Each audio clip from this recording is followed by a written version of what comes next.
Hello आज चलतु इलसी माछ सोरिष बेसर बनैबा। एथिपाई मु माछ को धोई देकी एथिरे लुण हल्दी ऑलरेडी मैरिनेट कर देछि।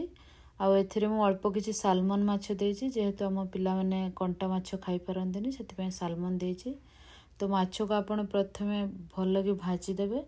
ता माछ भाजला बेले मु कोन करछि, गोटे बोल अल्प पानी नेछि, सेथिरे सोरिष बटा जीरा गुंड हल्दी और लंका गुंड मिसेकी रखी। एथिरे माछ भजा सरला परे जो तेल बली से तेल रे मु कंचा लंका आ पियाज लुण टिके दे भले भाजी देबे। मु एठी पियाज बेसी नेछि, सो ग्रेवीटा टिके थिक हबो। आ एथिरे रसुण 2-3 छोट छोट करी काटी देछि। तापरे एबे मु टमाटो 2टा काटिकी देछि। टमाटो बेसी देले खट्टा लागे सेथिपाई मु देछि। तापर लिड बंद करके ताको 2 मिनिट पर्यंत भाजिबे। देखिए एटा सॉफ्ट हे आसलानी। एबे मु से जो सोरिष मसला गुलाटा सेटा ढाली देबे।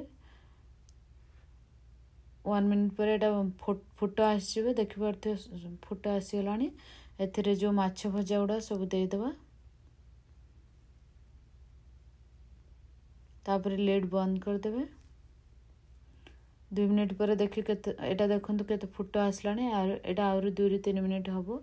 एथिरे आपण लुण चेक करि पारिबे। आ जदि दरकार एक्स्ट्रा देबे नहले नहीं।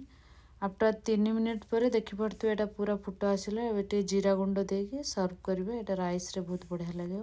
जदि आपन पसंद होची देन हम सब्सक्राइब करिवे मो चैनल को। Thank you.